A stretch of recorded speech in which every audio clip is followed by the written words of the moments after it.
It's Carolyn Grimm with Nonprofit Financial Mastery. Today, I want to talk about nonprofit audits. This is one of those things that can be scary if you've never been through one before, and even if you have. So let's dig into it. So let's talk about what an audit is.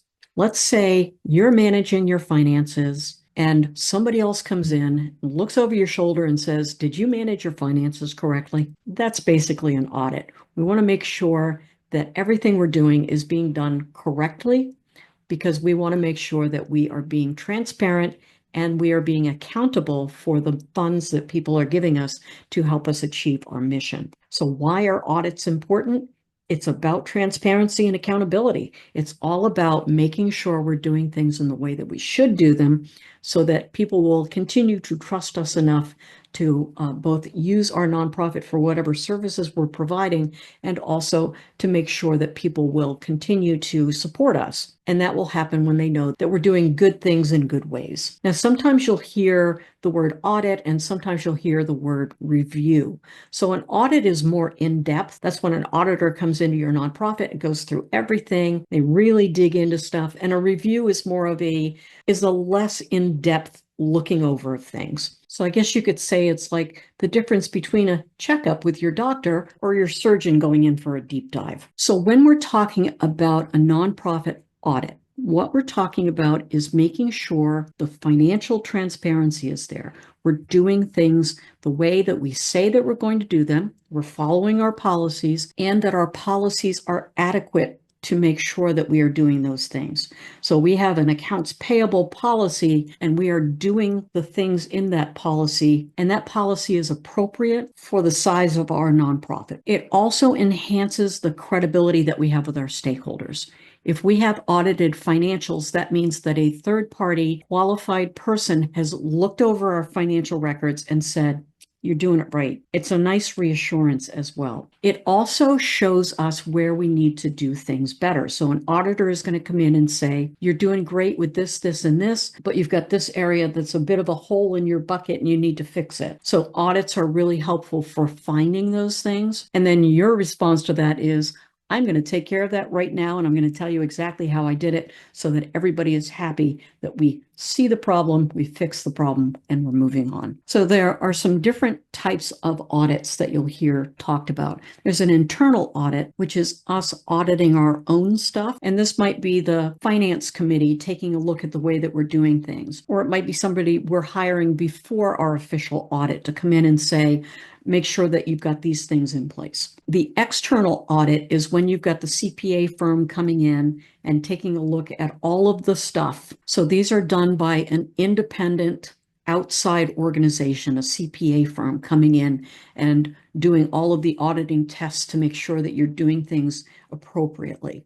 And then they will give you a report saying they are doing everything appropriately, or they're doing everything appropriately, but you should fix this one thing. And then there are compliance audits. So an example of a compliance audit might be you've gotten a certain amount of federal funds or state funds, and we need to make sure that you are spending the taxpayers' money in the way that we said that those taxpayer funds should be spent. So anytime you're working with a government grant, they're going to be making sure that you're following the rules and regulations that go along with that grant. So that's a compliance audit. So what's going to happen when the auditor comes in to your nonprofit? So it usually is going to start with planning. Your auditors are going to want to understand what your nonprofit does, what your biggest financial risks might be, and how your internal controls are working. And if you need to know more about internal controls, I'll link a couple of videos down in the description. That's all about making sure that you've got policies and procedures in place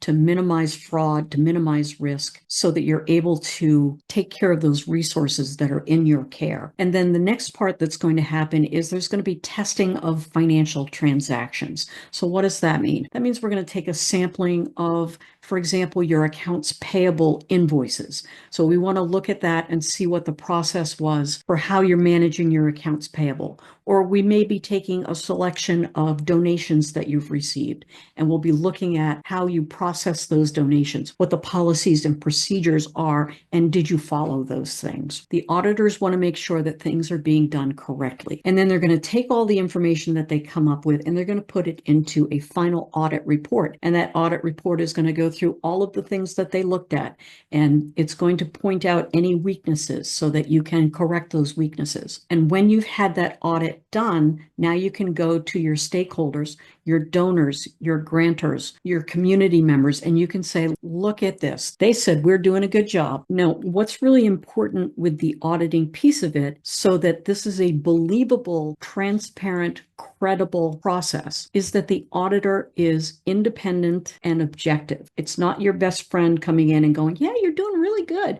It is somebody from outside the organization with experience and credentials looking at things very carefully. So when it comes to responsibilities, it's not the responsibility of the auditor to create your financial statements. That's up to the nonprofit. The auditor's role is to look at those financial statements and see if they make sense. So it's really important that you have accurate financial statements going into your audit, which means behind that, you've got some really good policies and procedures as to how you manage your finances on a day-to-day basis, that you have those internal controls like a month-end close for your financial records, and somebody providing that oversight of your finances to make sure that when you get to your audit, it's not that big of a deal. They're not uncovering big, scary things in your financial statements. Now, just because an auditor is an objective outside person, it doesn't mean that you can't ask them questions. So you can have a conversation with them about whether you are handling things correctly. It's really important that there is communication between staff and auditor, between the board members and the auditors, so that you're all part of the team, with that auditor still being that objective outside person. And then if the board has questions about an audit report, they need to be able to reach out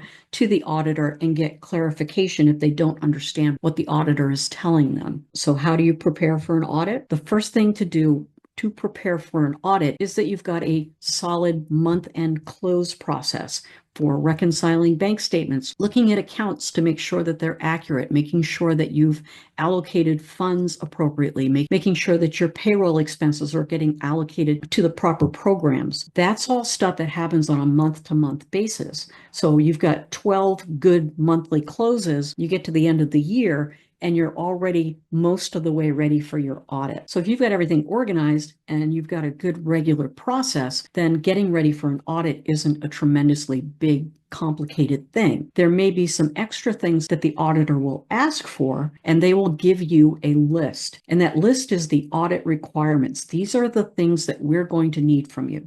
So it may be your 941 payroll reports. It may be payroll registers. It may be lists of expenses.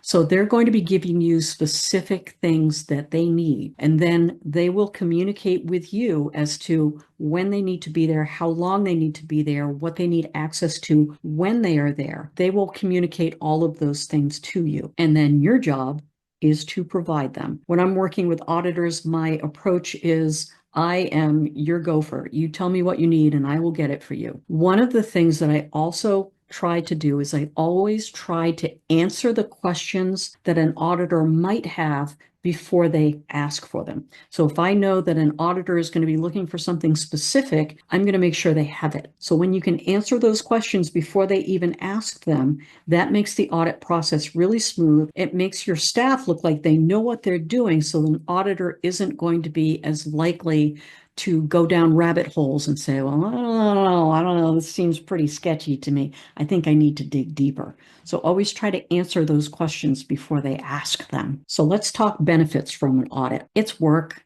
It's more stuff you got on your plate, all of those things, but there are benefits that come from it. The first one is improved financial management.